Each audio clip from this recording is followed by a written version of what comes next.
No! No, this can't be true. I thought I had come here just to watch history, but now these people are going to kill me too. If I survive this, I will show you everything about what's going to happen here today.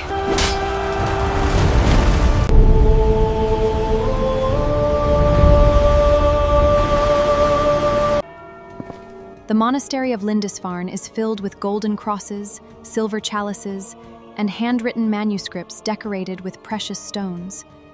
They have no weapons, no walls. In the past 150 years, not a single act of violence has occurred at this place. But in the next hour, everything changes. 3 ships appear on the horizon. Dozens of oars strike the water together, and the ships surge forward. Their sails are black, and at the front of each ship, a wooden serpent-like figure stares out with hollow eyes. The men aboard carry axes, swords, and painted round shields. We are preparing for battle. They know exactly what lies inside this monastery, and they also know that no one is there to defend it. They're breaking down the doors! A monk holding a wooden cross is killed right at the entrance. Gold is torn from the altars, silver stuffed into leather bags. Manuscripts that took decades to complete are thrown to the ground, worth nothing except for the metal on their covers. By afternoon, the island is quiet again. Smoke rises from the ruins. No one knows where these people came from. No one knows why they chose this place. And no one has any idea that this is only the beginning.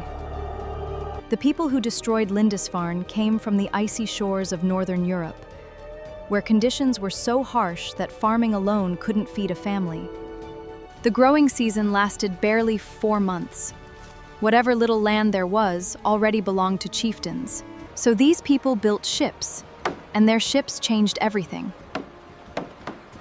A longship could carry 70 warriors across the open sea, sail in water shallow enough to be waded through, and yet be light enough for 8 men to lift and carry to the next waterway.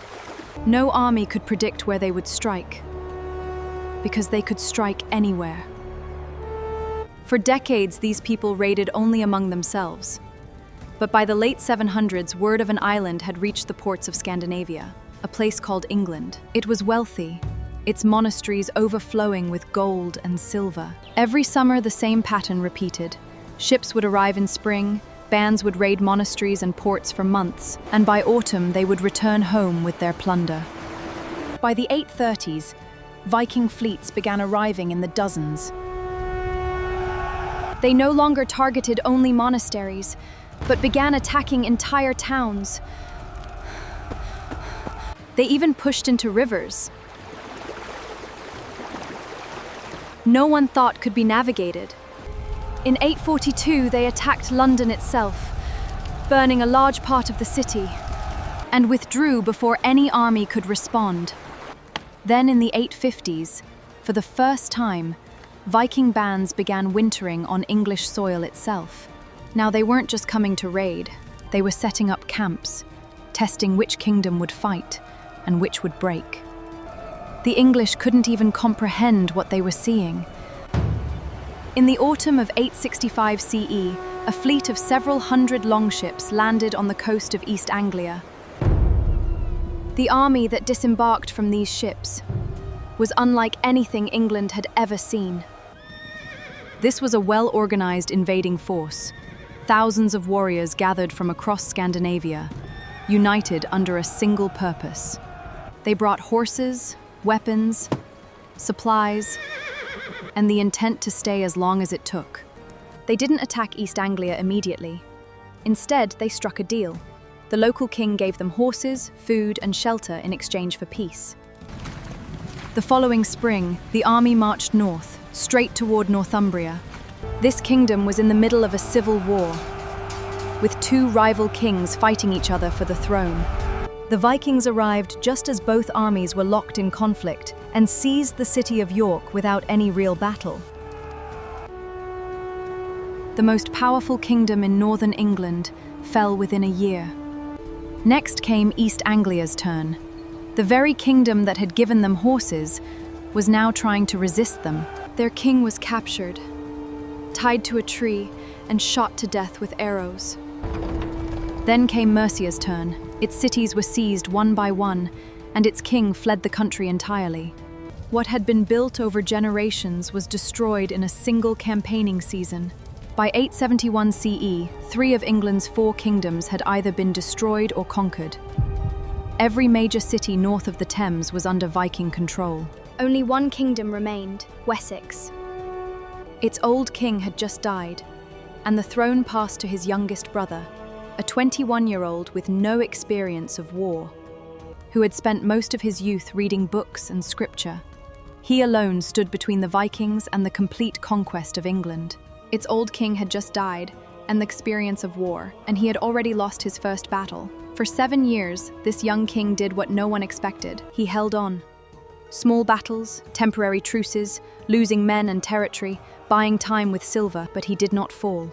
Then, in the winter of 878 CE, the Vikings launched a surprise attack on his stronghold at Chippenham during the Christmas festivals, when his defenses were down and most of his army had gone home. Wessex's collapsed almost overnight.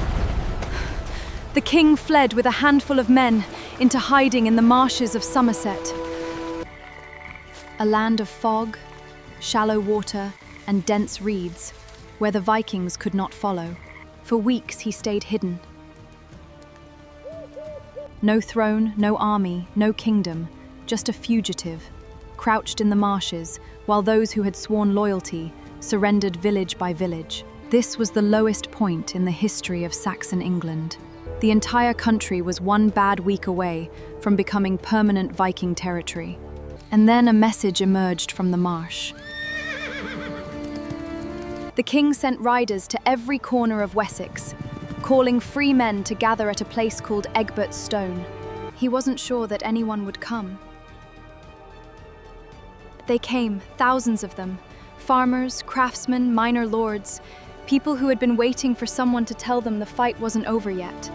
7 weeks later, this reassembled army clashed with the full Viking force at the Battle of Edington.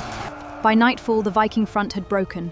Their army retreated into a fortified camp, and after a 2-week siege, they surrendered.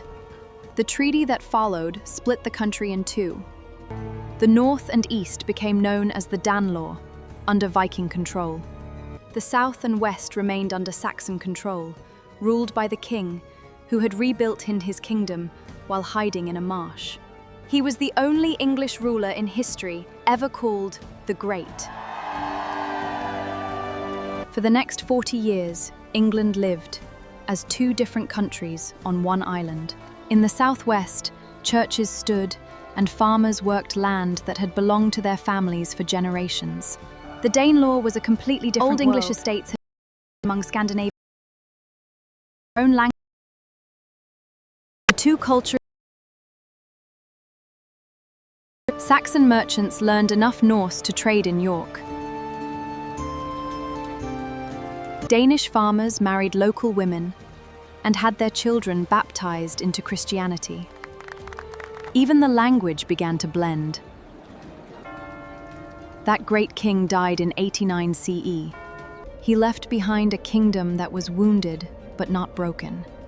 His son took the throne of Wessex and immediately began pushing north, town by town, fortress by fortress, reclaiming territory that had been under Viking control for a generation. He did not do this alone. His eldest daughter had married the ruler of Mercia. After her husband's death, she did not step back. She personally commanded the Mercian army, built fortifications, planned campaigns, and led attacks on Viking strongholds across the Midlands. Yeah! In a world where women were expected to mourn and withdraw, she became one of England's most effective military commanders. For the first time in history, everything from the Scottish border to the English Channel came under the control of a single ruler. England hadn't existed as a concept before the Viking invasions. It had been 4 separate kingdoms that rarely worked together. The very crisis that had nearly destroyed them had forced them to become one country. But the story wasn't over yet. The North still remembered its Viking roots, and across the sea, Scandinavia was watching. England remained united for 50 years after the Reconquest. A new generation grew up knowing nothing but peace. Then, in 980 CE, the longships returned. This time they were professional armies, backed by Scandinavian kings, equipped with better weapons and clear political goals. They didn't want treasure. They wanted the whole country. The English king had no answer. Instead of fighting, he chose to pay thousands of pounds of silver handed over to the Vikings in exchange for their leaving. These payments were called Dangeld. This silver only proved that England was rich and its leadership weak. In desperation, the king made a decision that would haunt England for the next generation. On November 13, 1002 CE, he ordered the killing of every Dane living on English soil. Men, women, people settled there for decades were killed in a single coordinated massacre. Among the dead was the sister of the most powerful king in Scandinavia. In response, full-scale war broke out. A Scandinavian invading army crushed England with a brutality that made the earlier Viking Age look restrained by comparison. By 1013 CE, the English king had fled the country entirely. England had fallen to a Viking army for the second time. Then something happened that no one expected. England had fallen to a Viking army for the second time. Then something happened that no one expected. The conqueror's son, who inherited the English throne at 18, did not rule as an invader. He married an English noblish noblewoman, adopted customs, rebuilt burned churches. Within a decade, the English came to regard him as one of their greatest rulers. In September 1066 CE, the last great Viking fleet, more than 300 ships, roughly 10,000 warriors, landed in northern England. Led by a Scandinavian king, throne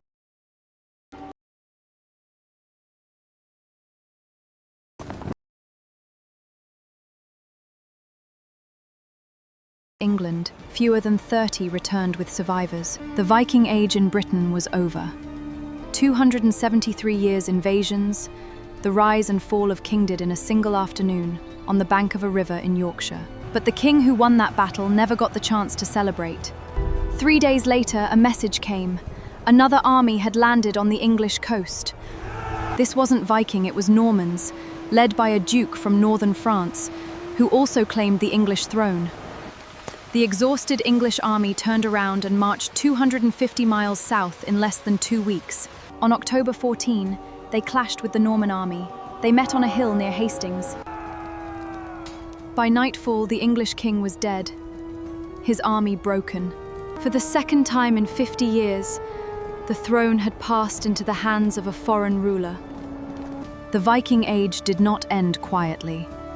It ended on a battlefield, and it took Saxon England down with it. 2 centuries of war, 4 fallen kingdoms, a country forged in the fire of invasion, and a legacy still woven today into the language, laws, and land of modern Britain. Subscribe to the channel to watch more history videos like this.